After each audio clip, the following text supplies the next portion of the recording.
Akuadukti i Shkupit, një monument historik shumë shekullor, po përballet me dëmtime serioze të shkaktuara nga vandalizmi dhe neglizhenca institucionale, po ashtu është edhe një monument unik i Maqedonisë dhe një burim potencial ekonomik. Akuadukti i Shkupit është një objekt historik shumë i rrallë dhe i rëndësishëm, një nga 3 akuaduktet e ruajtura në të gjithë Ballkanin. Ai është ndërtuar për të sjellë ujë të pijshëm nga burimet përreth drejt qytetit të vjetër të Shkupit, gjithashtu dhe përfaqëson një monument kulture me rëndësi të veçantë me nivelin më të lartë të mbrojtjes shtetërore. Megjithatë, për dekada me radhë është dëmtuar nga vandalizmi dhe rrezikohet nga ndërtimet ilegale dhe vërshimi i mbeturinave.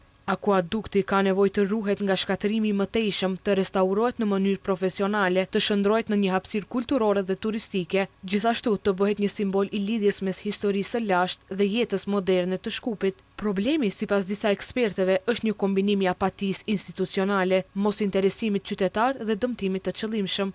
Nga ana strukturore, akuadukti përbëhet nga rreth 55 harqe gjysmërrethore të ndërtuara me gur dhe tulla të lidhura me llaç gëlqeror. Harqet mbështeten mbi shtylla masive të projektuara për qëndrueshmëri dhe funksion, duke dëshmuar nivel të lartë të njohurive ndërtimore për kohën. Në pjesën e sipërme të strukturës ndodhej kanali i ujit, përmes të cilit uji transportohet nga burimet përreth drejt qytetit të vjetër të Shkupit. Edhe pse sot ky kanal është kryesisht i dëmtuar, gjurmët e tij ende janë të dukshme. Sot ai qëndron si një dëshmi e heshtur e së kaluarës dhe një kujtesë e qartë për nevojën e ruajtjes dhe mbrojtjes së trashëgimisë kulturore.